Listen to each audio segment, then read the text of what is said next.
Hello everyone, I'm Locum23. You're joining me for 13 Reasons Why 4th season, the final season. There's a lot to unravel here, so this is how I'm going to handle it. I'm going to quickly give you the major plots for seasons 2 and 3 in a very TLDR version. I'm then going to do a very short, non-spoiler review and scoring of season 4, and then I will get to the spoilerific section of things that mattered in season 4, and then at the end I do have a powerful message. That disclaimer will partially probably be emotional, so let's go ahead and dive into this.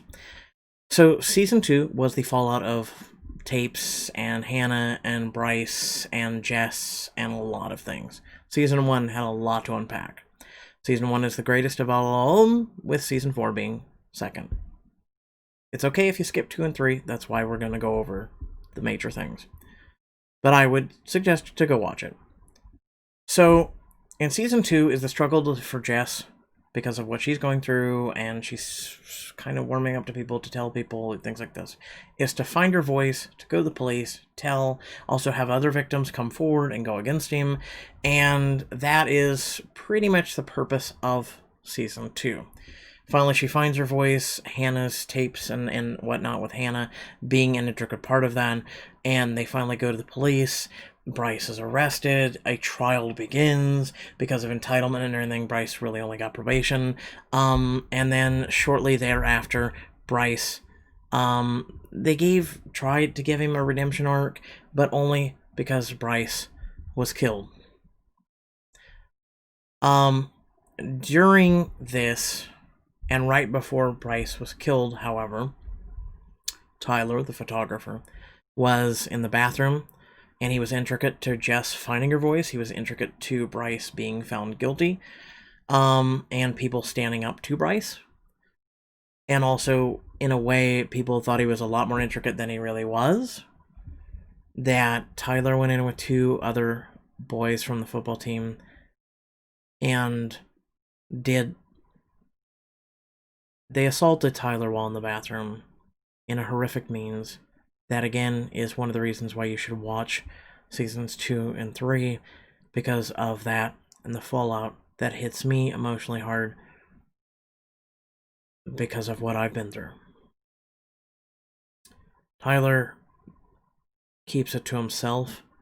He starts suffering through a lot of issues, one of which would be post-traumatic or PTSD, and tries to go off to a place to find peace, to kumbaya and all these other things because of what Tyler is going through.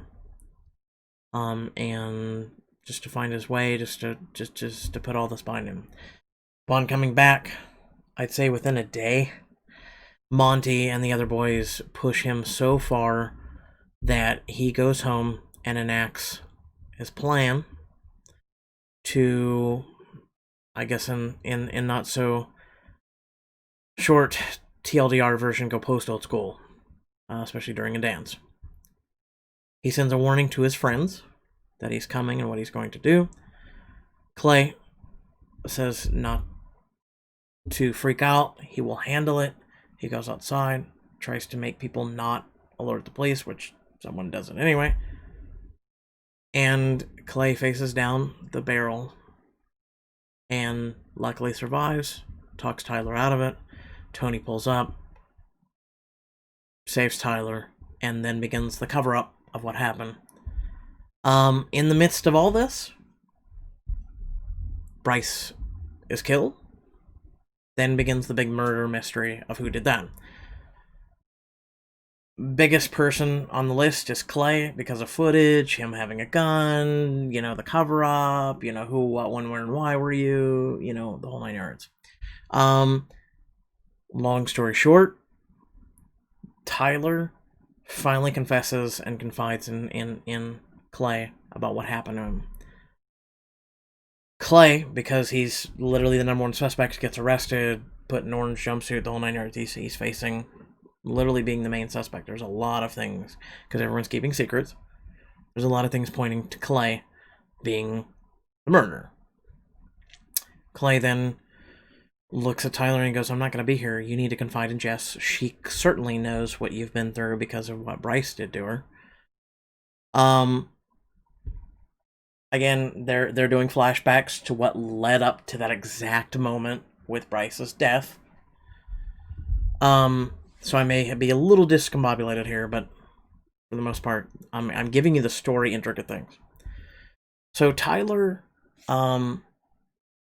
had before Clay confided in Bryce because Bryce, after Jess and listening to the Hannah tapes, had went to Tyler and he knew that something was wrong with Tyler because of the way Tyler was acting. He confided and he played Bryce the tape of what he was going to do, as well as the pictures and everything that Monty did to Tyler. So Bryce was going to confront, and again, Tyler was a secondary suspect of the team of friends, but not really the suspect of the police because of the big secrets and everything else. Okay, so long story short, Tyler finally finds his voice because he talks to Jess, then he talks to other people, then he finally goes and they're like, you know, oh, we're gonna be with you. He goes down, files a police report, Monty gets arrested, Monty gets killed in jail because he was labeled a predator, and you know how that works in prison. I'm sure anybody with an IQ above 40 knows how that works. Doesn't work out, and honestly, they deserve it. Moving on. Then begins again. They kind of like who, what, when, where, and why, because people want to know who really did it. And finally, it's at least two likely people, which is Jess and the deputy's son. I believe Alex. Don't know his name right off the top of my head, but I think it's Alex. Annie, which was a new character who came along, who had been with Bryce, who had slept with Bryce, had seen both sides of Bryce during this redemption arc, had basically went to the deputy, who was the father of Alex, gave him the story, the whole truth, but then said, Monty. And basically, they knew. And at the end, he asked, you know who did this because of the steps, the footing. Like, he was a really good cop. And she goes, you know who. And he just knew. It just clicked. And it was his son. So, it was better, as they put it, put a death on a death. Well, Monticero, I believe his name is, was the guy who was with Monty, right? For that one night, if you've watched seasons 2 and 3. Who then Monty beat the crap out of at the party. It wasn't a really big, intricate thing until now. But basically, the night of Bryce's killing, him and Monty were together having sex. And he knew that Monty didn't do it, so he came to find out who did, and also to free up Monty's name. That's where season 4 begins. Without going into spoilers of season 4, again, I told you I wouldn't until I let you know when we are. Season 4 was an emotional roller coaster that, again, recaptured the, I don't want to say magic, but that's about the best way to exemplify what season 4 is of season 1. It covers a lot of issues. It covers an emotional roller coaster. It literally also covers the pain of loss, which we'll get to in the spoiler section. So again, if you have not watched season 4 and you want to avoid spoilers that I'm about to go into here in just a minute, you should really go watch season 4. I've pretty much covered a lot of the major plot holes and plots from seasons 2 and 3. I don't believe I missed anything. I'm sure someone can correct me down in the comment section below. But be wary, someone I'm sure is going to try and spoil it for you. Well, I don't want to say that because there may be people who talk with me about the spoilers down below. So just be wary if you go in the comment section. With that being said, I want to rate this an 8 out of 10. Maybe a 9 out of 10. It's somewhere in there. Season 4 was on par with season 1 for most of it. So now I'm going to be diving into the intricate spoiler sections of season 4. Let's go ahead and dive in. The beginning was quite slow. I wish they would work on that. For any series, really. There are a lot of series that are guilty with that, but I'm not going to harp on it. But I'm glad it was 10 episodes, because it felt at the end, when you looked back and said, wow, that's only 10 episodes, it felt almost right. It felt almost right.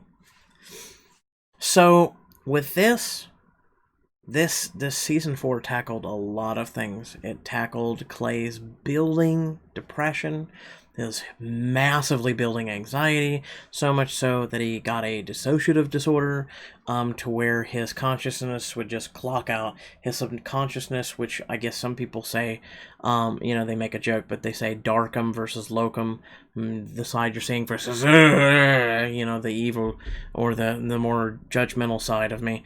But I know one side's me, and then the other side's, when I kind of like a couple of the videos I did recently where I'm just more, and the fire's there.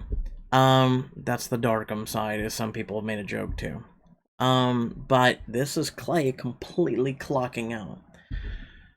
And it was something that was building, and it was something that a question that his family posed a while back in seasons, I believe it was 3 or 2, of, are you seeing people? Are you talking to people? Like, what? They were asking him a couple questions, and it would be just boop or boop, and you wouldn't think anything of it.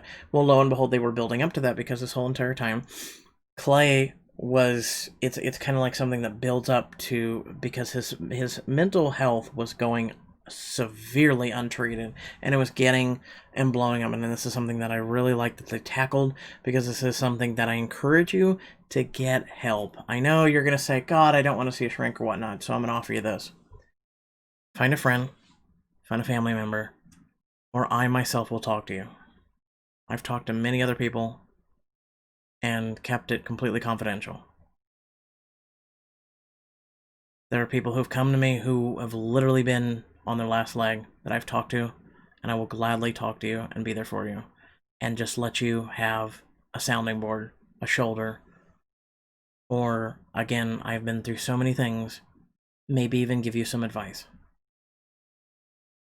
But I'm whatever you want me to be when you come to me.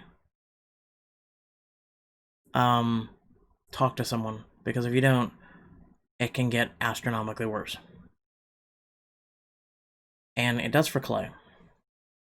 And they really do mental health and things like this justice in the series. So I'm going to dive right into that throughout this. So one of the first things was, metal detectors and security in the school and everything else. And then someone in spray paint had, put Monty was framed. So everyone's looking at this guy who was with Monty. Well, at least initially there was a couple people looking at him. And found out that he was with Monty, he was invested with Monty, and then he was here for vengeance, to find out who really did it. So that sets up the beginning of season 2, and then also what was going on, because at first they thought it was the guns, and it's not Tyler's guns that they found in the water. People want to believe that it wasn't, because clearly this town was already really screwed up. This was storyboarded to kind of look like that, but this is a reality, and this is something that they wanted to speak to. At least this is my belief, that they wanted to speak to for the state of America. It really is, because I have 2 special needs brothers. They go to a school, they have the locked doors, they got the metal detectors, they've got it all, and because that is the state of where we live in America right now, because your constitutional freedoms and amendments are more important than children. I'm not going to get into that crap with you, but, I'm kind of to and for certain things. Let's not get into it.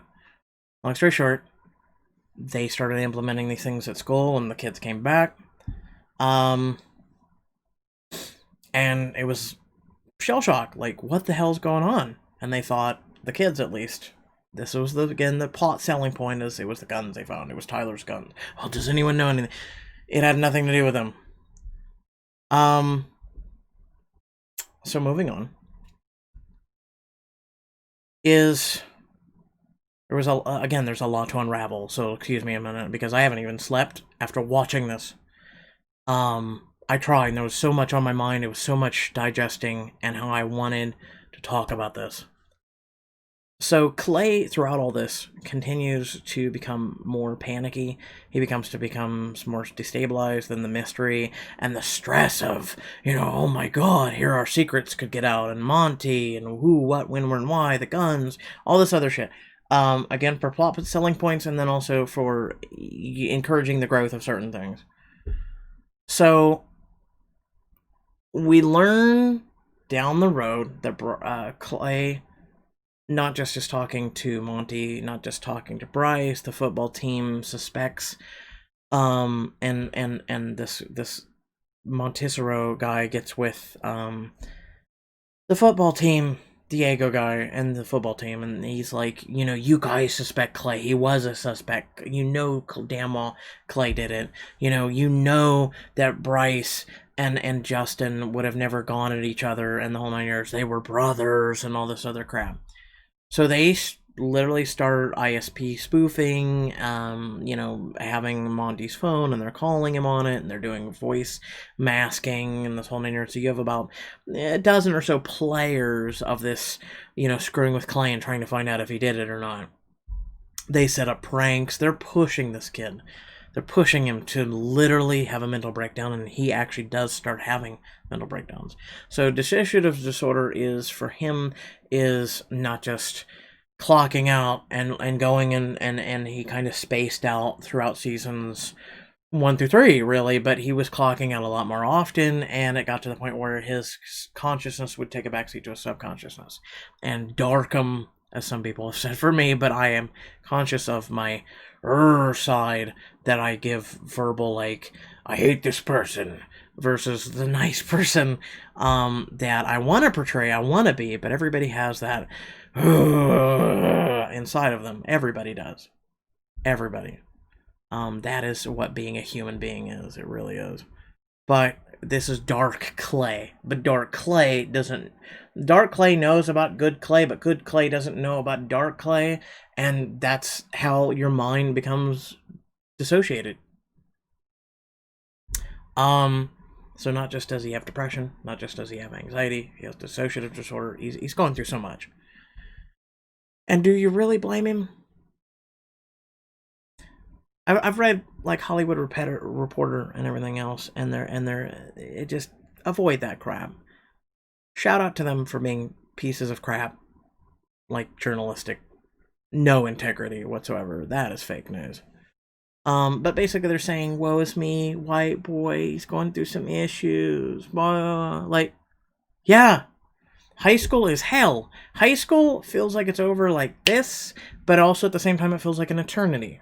High school is what will make or break you going into life, you're going from being a kid, you're going from being a teen to an adult. It's quite a leap. You're going through things that you most likely, as an adult, will not go through for the rest of your life. Being in high school is hell. And that is what this whole entire series is about, let alone what they cover in season 4.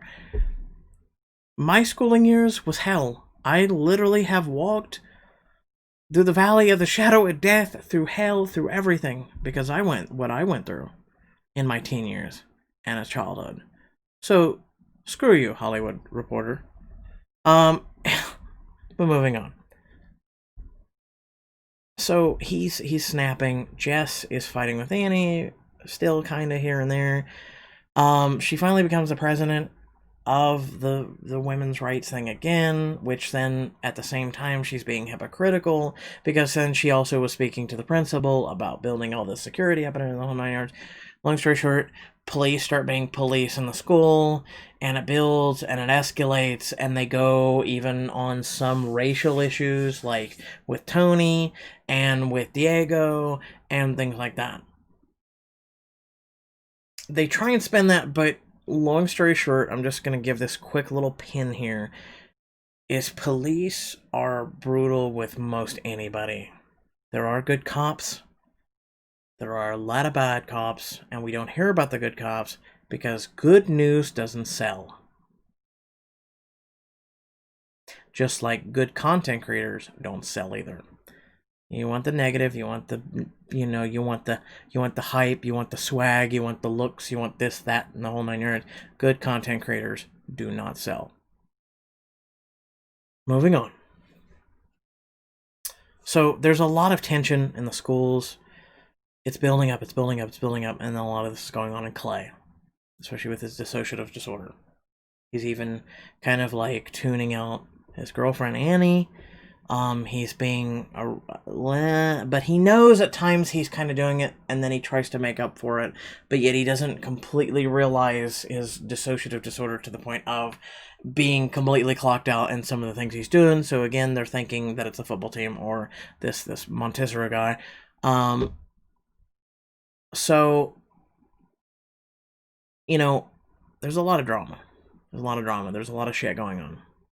You know, Tony's battling his own demons. Clay was usually the support system for everybody. Tony is like also a support system for everybody. And you have your two support pillars crumbling and breaking. And so the friendships and everything else, people are gaining more and more secrets again. People are not trusting one another again. Zach, who was the good guy throughout seasons 2 and 3, is now completely paradigm shifted to be someone who's an adrenaline junkie, doesn't give a crap. He has become the next Justin with alcohol use and all these other things. He's even with a hooker. Like, it's really just mind-boggling that this is their senior year, and because of all these secrets for the past couple years is where it's brought them. So some of them are trying to stabilize the others. Some of them are realizing Clay's breaking. Some of them are trying to make up for that support, which once your support is gone, it is hard when you're not in a support role, when you don't know how to be a support role. It is hard to be the support role and be those pillars to keep everyone from crumbling down. But then the question is, who supports the support pillar or role when the support just can't do it anymore? That is a fear of mine. That is a problem of mine because I have been a support role most of my adult and teen years life. So in this, they begin to address Clay because this is pivoted from Hannah to Clay, and you've had other characters come up there but not be the main character. So Clay in season 4 is really literally the main character in all this.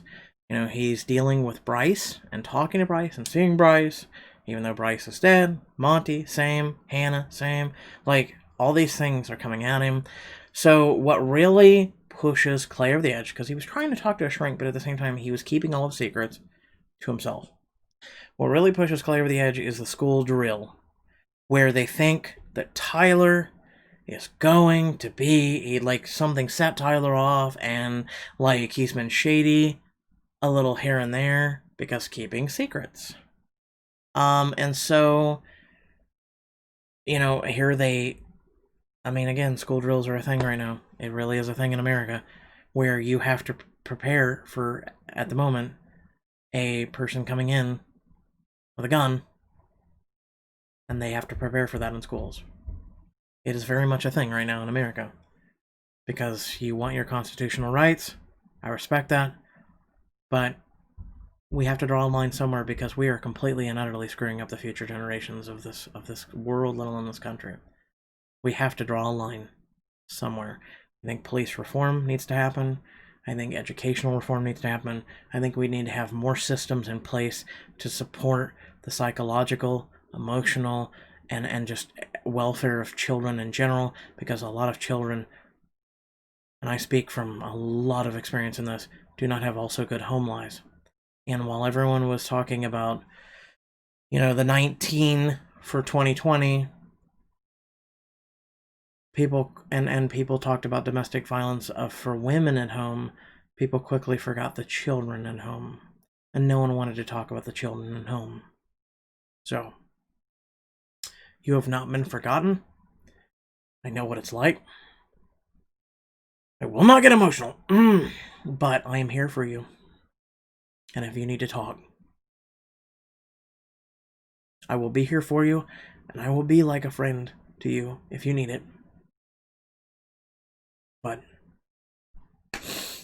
let us move on. That really sets off Clay, because he's alone in a room while there are, again, it was a drill. Spoiler alert, but, I'm hoping you've seen 4. But it was a drill, but they didn't know it was a drill. Everyone was playing it was real. They didn't tell teachers in advance. Like, they did this, again, like they do in America right now. And sometimes they don't tell people to drill. And so they went in with cops going and testing the doors to making sure that their teachers followed rules and that the students followed, the procedures and everything else to barricade the doors and things like this. This is the time we live in. To hear, they're all hearing these cops in the hall try doors, bang on doors, try and push the doors, and also fire blanks. So they're thinking an active person is there. A lot of them are worried it's Tyler. Moving on. Clay sat, and he had been going to the shrink, and the shrink said, you and these fears, you're going to have to confront them. The panic attacks, you're going to have to gain control of your life again. You're going to have to fight it. You're going to have to confront it. You're going to have to talk. You're going to have to look it in the eye. And so Clay, as he's sitting there, he realizes Bryce is dead. Monty's dead. This is what's going on. And Clay tried to constantly be... He has a disease. It's where he wants to be the hero. You want to be the hero, so much so you'll die for it. Because if you can sit there and say you died to save one person, your life is successful. You don't have to go make big money. You don't have to be driving Lamborghinis or Ferraris. If you just do that, that's all that matters in life. That is your life. That is your goal. That is your legacy. So Clay gets up from having his panic attack. He looked it in the eye, and he was willing to go out in the hall and stare down the shooter. Again, they didn't know it was a drill, but it was. But went out in the hall, and here came around the corner this gunman who had his face covered in mask, and he had the guns and everything else. And Clay goes, please don't stop, don't shoot, please listen to me. While he pulls down the mask, and it's himself.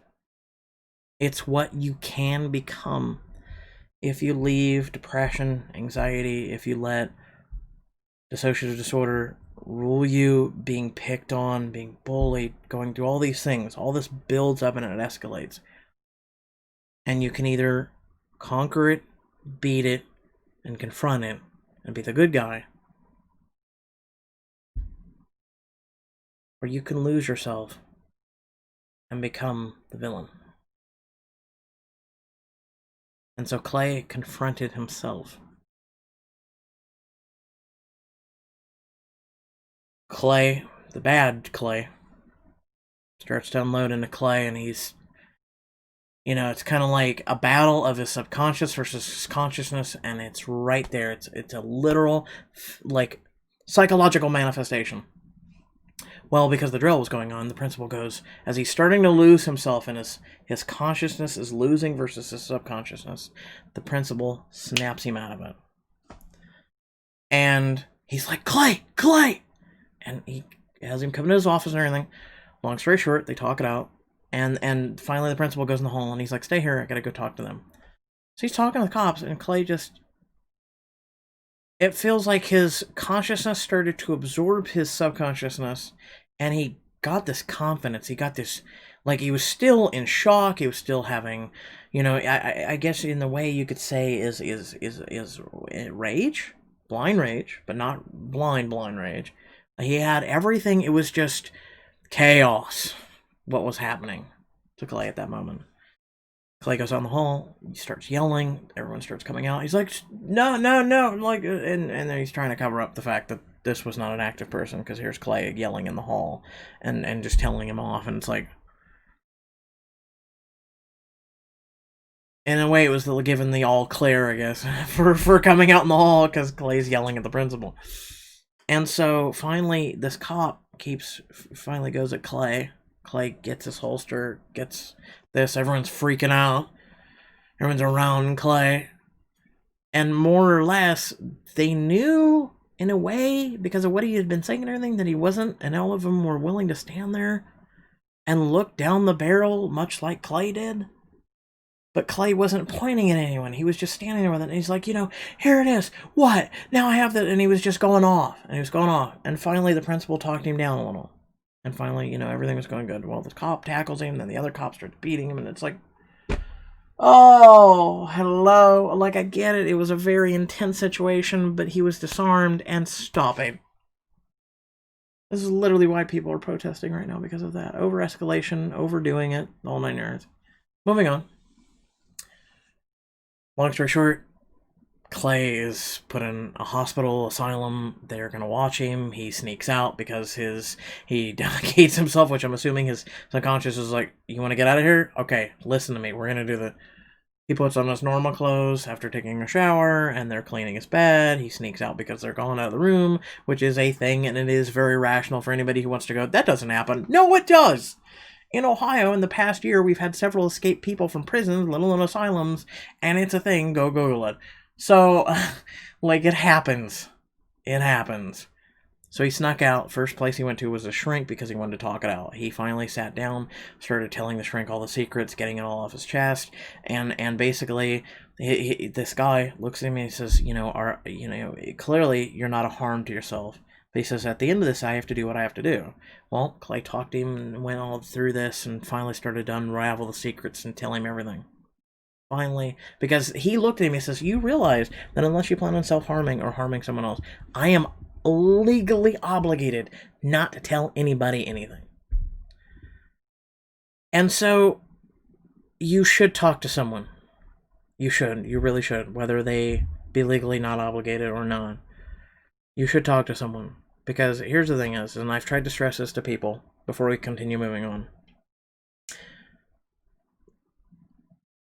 Find someone, and I'm willing to be that someone.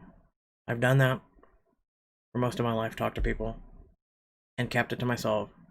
Really, I should just get a degree at this point, but it's kind of too late in my life. But I should really get a degree talking to people and helping people. Because I feel like that's my calling. I feel like that's been my calling. And this guy tells Clay that. He says, I was just like you once. And he goes, that's why I'm here now. It's because I went back to my hometown, and he says, to help other people who are like me. And it just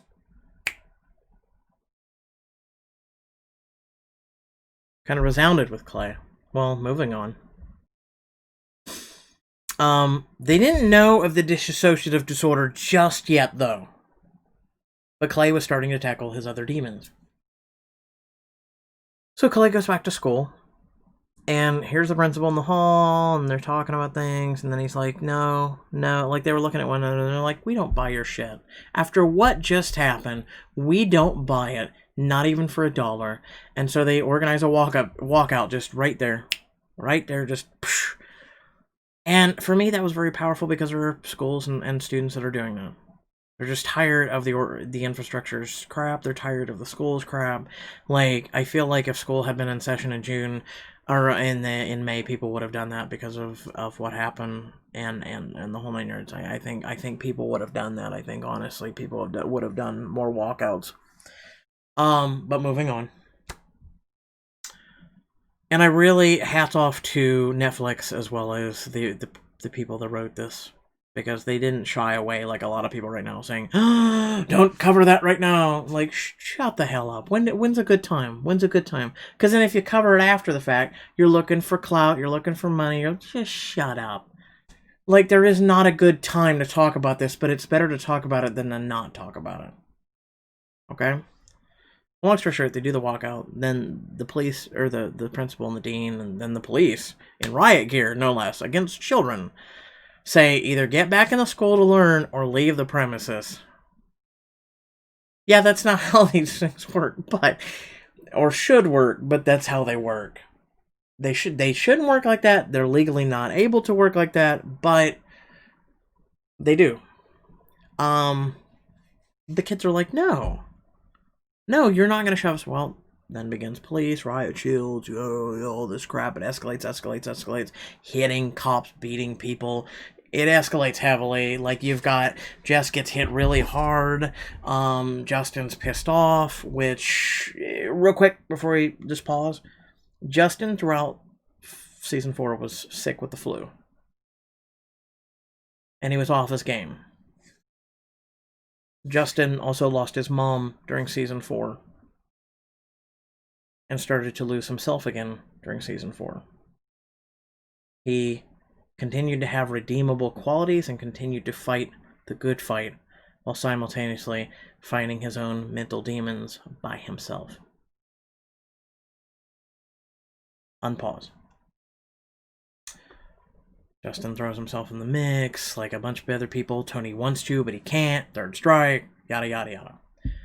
Tony then, because his friends, you know, you're a guy like that, you can't let your friends down. Tony throws himself in the mix, saves a buddy. The cops tackle him. You know, they're gonna get him. Third strike, you're out. And then this one cop, because Tony throughout this had kept fighting, but legally, kept fighting in the ring. And he was fighting not just himself, but he was fighting blatant racism. He was fighting people who were anti-gay, because this one guy had called him out for loving the guy he was with and being the way he was. And he was fighting these people in the ring. So in a way, it was a good levity to this. All while simultaneously we have all these things going on, and people were trying to apply for college too. Like, high school is crazy, man. I don't know what to tell you, but high school is in fact crazy. And it's gotten even more crazier. Like, it really has. But so this cop, who at one time, again, we had, as I mentioned, there were cops throwing themselves around in school and their weight and my badge and you're, you know, a certain race and all this other things. There were little poke moments throughout the entire series. And this, the thing with Diego, as well as Justin, right before this, had led to this moment. So, again, season 4 is wild, man. You really gotta watch it. It's like trying to sum up season 1. It's literally impossible without missing something. And then you fall back and you're like, oh, I forgot this. And it's really hard. Again, watch it.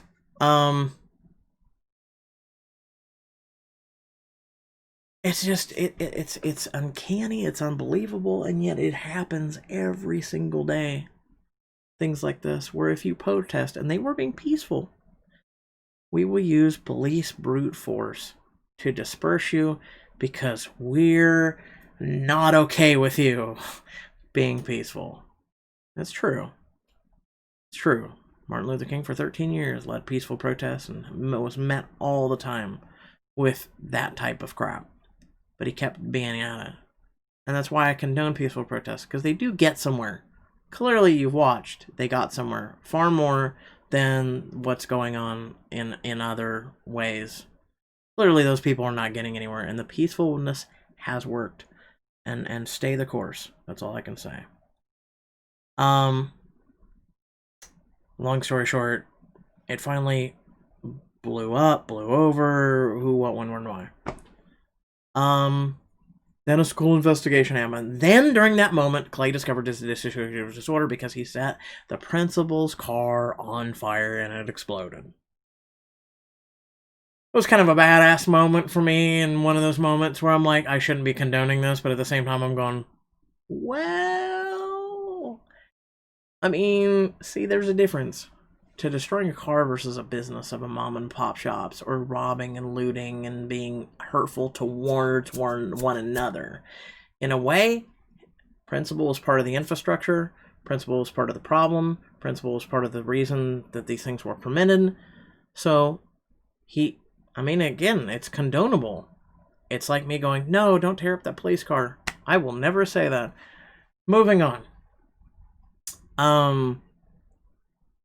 So quickly, this video is sent to the shrink. The shrink looks at Clay and he goes, do you remember doing this? Because the shrink has this innate, like, thought. He's like, are you sure you don't want to tell me anything? Like, you know, they're trying to find out. Did you do anything? Did you see anyone? And Clay's like, no, I didn't even, like, So they have a video of Clay literally lighting the thing on fire and putting it in the car, and he walked away. And his personality, his body language and everything was completely different versus the Clay we knew. And Clay was in shock. Suddenly it's, you have this issue, dude. You have this dark Clay inside of you. And so the guy looked at him and says, that's a completely different problem. So they begin hammering out and taking that out. And he's like, you need, I believe if you give me permission, I can tell the school about this. Because he didn't hurt anyone. So the psychologist is not obligated. Because all he did is burn down a car, BFD. He didn't hurt anyone. So he's not legally obligated to tell the school. He's like, do you give me permission? He's like, no. He goes, then maybe you need to tell your friends. And he goes, that needs to be the first step. Because you have so many secrets. And he does. So finally Clay goes and tells his friends. It gets it off his chest. You can tell there's starting to be a shift in him. His friends are there understanding. His friends are now getting this. They're grasping this. All these other things. While simultaneously everybody thinks that Tyler's still doing something fishy. Which, let's just fast forward and TLDR that shit right now. He was working for the police, and they were doing gun drug busts and things like that. So he was working with them because they found out that Tyler's guns were with Tyler, and he didn't snitch or anything on his friends. He just said, I was getting rid of them. So they didn't put any charges on him because he was willing to work with them to bust the people that were selling the guns. So this whole issue with Tyler and the guns and everything, if Tyler had just been honest, which he said he couldn't be and he couldn't tell anybody because he was under kind of like an NDA, if they would have just known that, this would have been a lot simpler and this lot less drama. But, they've got to kind of blow up some of this, and some of these things do happen. So, again, Season 4 is literally Season 1, but a great closure. Moving on. Because of the protests and everything, the parents and the committee got together and they said, no, we want an investigation. We think there's a gang at school because of these other things. Because during this whole time, the parents were being taught by the school officials how to invade their child's privacy. How to read their text messages, how to read their emails, how to know where they were, locate them via their phones, the whole 9 yards. So the school was also doing that too. Thus was another reason why the school blew up. We live in a police state already. Stop it. Stop policing your children to that extent. Reading their emails and their messages and everything else. I get it. It's a new day and age. But imagine if back in when I was a kid, we had notes. It was embarrassing for when the teacher would catch you passing notes and you would be forced to read your note in front of the class. Which for me was a note to the girl I was with. And so for me that was embarrassing because I was talking about how pretty and things she was. But it was embarrassing. But at the same time, I was like, let's own it. But imagine, your parents and everything being told to read these notes and everything that you had between one another, your friends, your even your bullies, whatnot, everyone reading. And then they know everywhere you are at every single moment, and they can just pull it up on their phone or their screen or wherever. The policing is too much. And it is a very realistic thing that is happening in America right now. I want to point that out too. So they go to so the kids think, okay, we know all this. We're going to reverse this now because the school because they were doing the gang investigation, they canceled prom. And also they were reopening the Bryce case. They were reopening these other things. And they're like, we don't need this. We've got too much shit as it is right now going on. I'm losing my mind. Clay's breaking. Tony's breaking. Everyone's breaking. Okay, let's try and be smart about this. And so this new guy in the group from Season 3, he goes, why not just tell him the truth? And everyone's like, he's like, to a point. And they're like, oh. And he's like, just tell them what they need to know to a point that doesn't incriminate you or anyone else. Tell them to a point. Well, it worked. Because parents have their secrets too, and parents were once a teenager. It works. They reinstate prom, the whole 9 yards. Everyone's doing great. Everything, you feel like, okay, this is how it could end. This is how it could end. Everything's great now. Winston. That's his name. The guy who's doing on the revenge thing. Sorry. I was calling him something else. Mortimer, I think. Anyway. Technically, Winston, but... So, he was still on his revenge kick. He found out the guy that he was kind of falling for was the person that actually killed Bryce. Which kind of shell-shocked him and caused him to be like, shit, I thought it was Jess, and so I was after Jess, but now knowing that I had romantic relations with you and we have a thing, and makes me quickly stop my vengeance thing. So here we're at prom. Justin's home at sick. Justin had been using here or there. And the college application process is really something you have to see, and hopefully you did see, because it was mind blowing, just the fallout and how just all these people had all these things going on. It was like applying for college is right now so meager and tiny compared to everything else I'm going through right now, and it's true. It's true. That piece of paper, it's like applying for a job.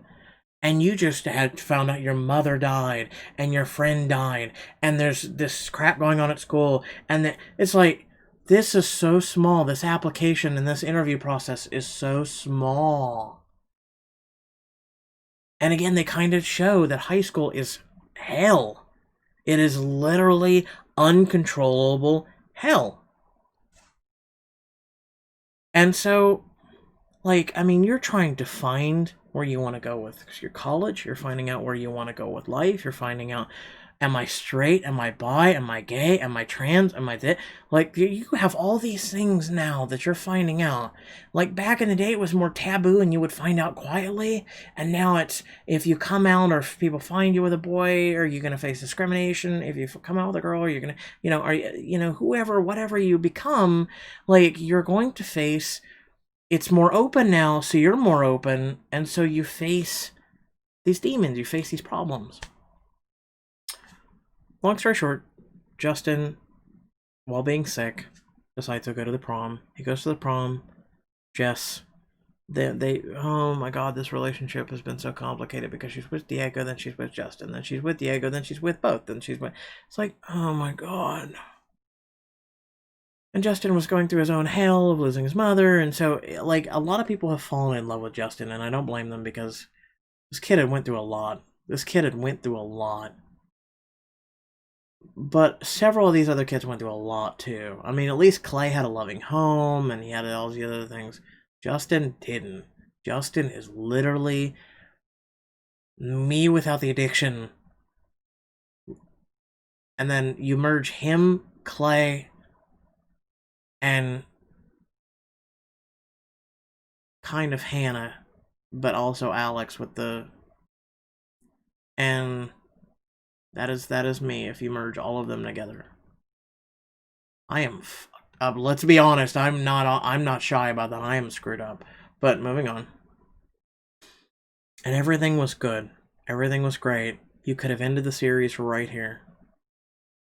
But there was one more thing that had to happen. Justin collapsed on the floor.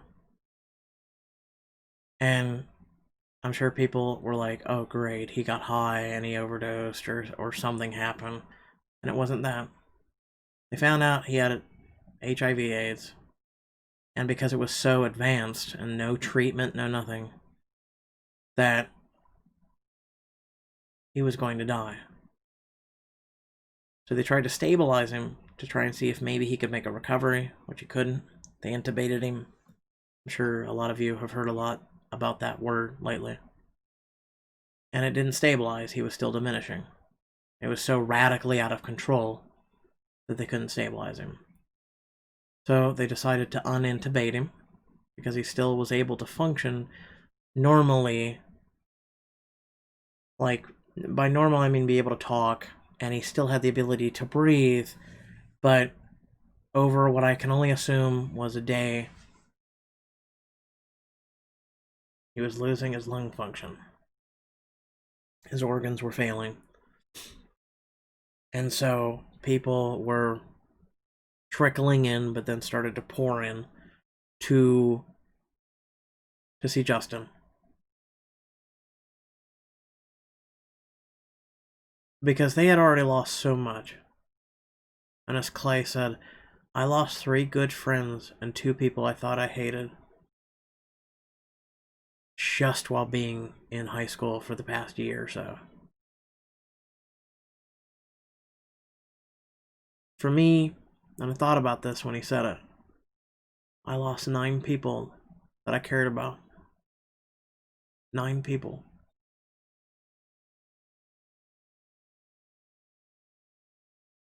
So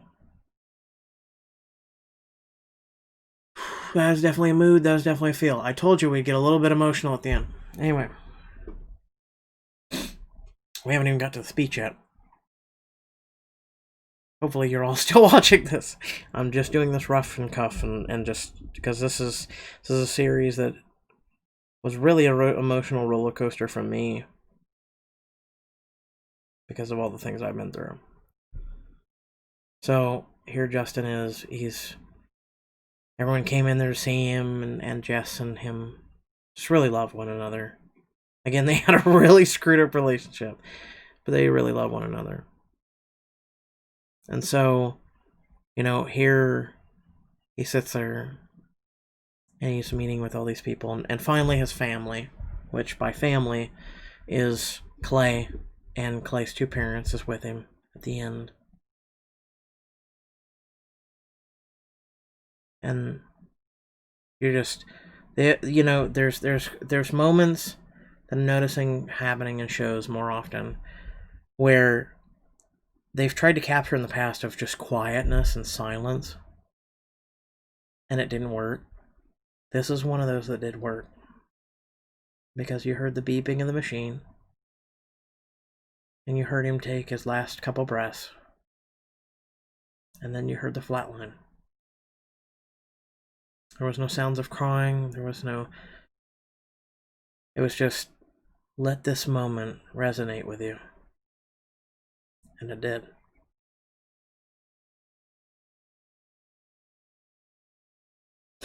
Resonates with me, on me being where Clay has sat.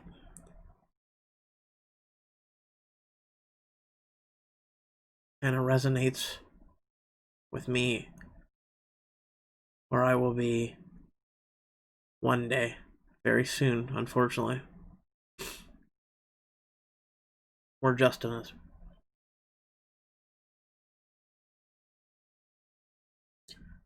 Struggling to breathe and dying.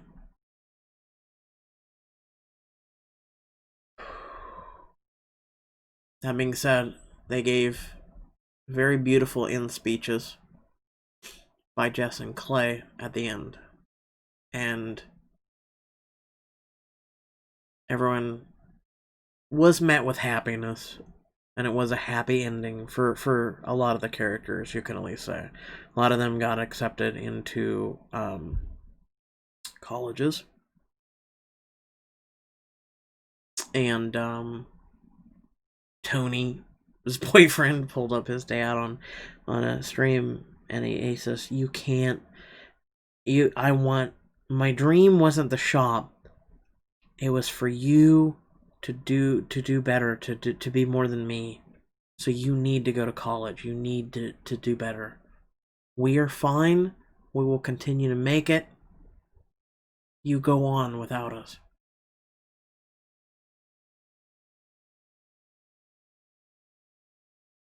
And so Clay doing drastically better, because all the chaos, all the secrets, everything else finally came and washed away. Because Winston said, no, I'm good. I'm not going to do this. Here's Bryce's tape. I'm done. I understand now. Like, all of it just magically just came together. And Jess delivered a beautiful story where she said she had been a one issue kind of person, and now her issue was love. Which up until then she had hate, or she had other minor issues here and there, but she was a one issue type of person. But Clay's speech really hit home about him losing 3 people he really cared about, and 2 that he thought he hated. And he mentioned, Jess's speech of love. And he says, my father told me that, you can't guarantee betterness, but you will survive. And he says, My dad says he is the embodiment of surviving through high school. You will survive. And so him and Tony got in the car after waving goodbye and hugging his Clay's folks. And they drove quietly, which was a little bit of awkwardness. A little bit with that silence, but it also there's one or two things that I want to get to here in a second. The silence in the car is a thing that is very common with guys. I can definitely attest to it, and this is one thing that I would like to share with you girls and other guys who may not have this issue. There are times which social awkwardnesses between you and another guy just lead to awkward silence. And even though Clay and Tony are like BFFs, there's at times just silence between you. Because we're not like girls. Girls can talk about anything a lot of times. And I'm sure girls have awkward moments between other girls where there's just silence too. I'm not discounting that. But for guys, we don't. That's why it broke me with Tyler breaking down to Clay. It broke me. Because you can't. From my generation and before me, and even some of it now, you were taught not to talk about your emotions. You were told not to cry. You were told a lot of things. And people talk about toxic masculinity and all these other things, and then they want to shame you. And this will lead me to my other issue as well, is before getting on with my small thing at the end, is guys are not taught any other way. We are condemned, we are put down, we are shamed, we're whatnot. And then also, people like to complain while not giving solutions. Or they regurgitate someone else's very extreme right or left suggestion, which is leaps and bounds. I will say the following before getting on to my very emotional speech, or I'm going to try and keep composure. In my time, there were prom kings and queens. And this was a nice nod from 13 Reasons Why and Netflix that said, during the prom, there was a king and a king. And they kind of made kind of like a laugh about it.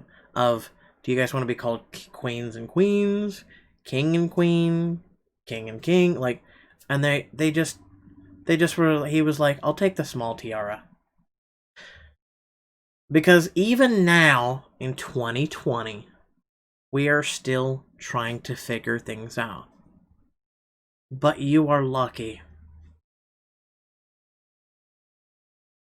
There's still so much change that needs to be done. And I can't stress this enough. There's a lot of people who do not have a voice. They do not have protests like George Floyd. And when everybody's said and done their peaceful protests or their other crap, they will go home and they will forget about the tens of thousands to millions of voices screaming, the tens of millions of voices whispering, and the tens of millions of voices quiet that you will not know, care, or protest about for a variety of other reasons. Change does not happen overnight. So, when I went to high school, people shamed you for being gay, for being bi, for being a lesbian. People shamed you for being trans. I am glad that I was never one of those people. I am of the mind and mentality of I don't care to join in with those. I don't care to insult you. I don't care to put you down unless you're negative and you're mean and you're Karen, Billy Joe Bob, or Looney Bin Jim. As long as you aren't coming to my lawn and literally screwing on it, I don't care who or what you're doing. And that's my mentality. And I believe that's the mentality that this world should have now. We need to get rid of hate. And as Jess said in her speech, focus on love. But you can't focus solely on love. You have to be more than a one-issue person. But you can go from issue to issue. It's better than ignoring the issues as a whole. We have made leaps and bounds. But again, it doesn't happen instantly. For those of you who think it's going to happen instantly, it doesn't. It's not fast food. And we live in this mentality now of there's the internet and it's fast food and everything should be faster and faster and faster. That's why they make a point right now with what's going on. This is the fastest that people have ever been fired. This is the fastest charges have ever been dropped or, put on someone. This is the fastest that a lot of the system is turning right now. And should be updated to work this fast, if not be preventative. You can't just shut down the system. Again, that's one of the extreme lefts or rights saying that. And you can't increase the system. You have to rework the system. Education system needs to be reworked. Mental health system needs to be really overhauled and helped. And so does police and so many other issues. I could sit here and talk to you till I'm blue or red in the face. With that being said, I can't stress this enough, so I'll say this. As Clay said in his speech from his dad, that he is living proof that you can get through this.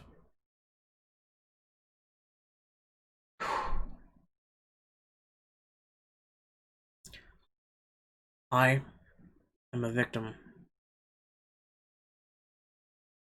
I'm a victim of a lot of things. A lot. I am also a survivor. And I am an example that you can get through this. I am not saying that you're going to get through this and it's going to be easy. And you're going to come out smelling like roses. I am not saying the life is going to get better until you make it better. Whether you be in middle school, high school, college, or you're in your 20s and 30s, or older. Life is hell. But again, I am an example that you can make it. That you can survive. I am also an example, and I'm setting myself as one, and have done so, and would rather end my own life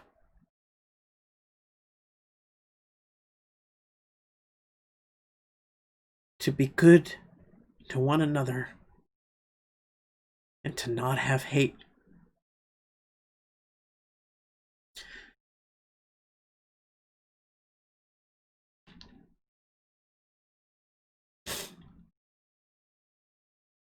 You can live with the hate. Smother it with love. Don't hate one another. Be there for one another. Be there for people you may not even know, because they may need you. I would have given anything to have people there for me when I needed them the most. I would have given anything to have friends even half as good as Clay had. I would have given anything. But there are little beacons of light throughout your existence that will keep you going. We need to aim for being a beacon that is persistent in each other's lives and to continue to be there. Together, we can beat the hate. We can beat the oppression. We can beat anything. You just have to care. You have to be there for one another. If you can do that, you can do anything that you set your mind to. Don't give up. Do not. Keep fighting until you can't fight anymore. Again, it's not going to get easy.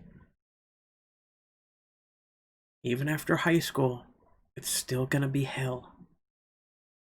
But you control the narrative of what you want to do. Make it good and make it count. That's all I can ask for. That's what the world needs, and it's begging for. I'm going to compose myself now. I hate you, Netflix. Really do. Afterlife and 13 Reasons Why. Really good series. Both of them really connect with me. I think that's one of the reasons why there's a lot of people who love to hate the series. There's people who love to hate it and hate to love it. But again, very long review. Hopefully people stayed for the message. If you did, let me know in the comments. You guys know what to do on the screen. You know, like, share, subscribe. Hopefully, again, people have listened to the message throughout this video. Be there for one another. I'm not gonna go through the speech again because it was off the cusp and fresh off my heart and soul. But just be there for one another. Please. Again, that's all I can ask for. Without further ado, catch y'all later. Peace.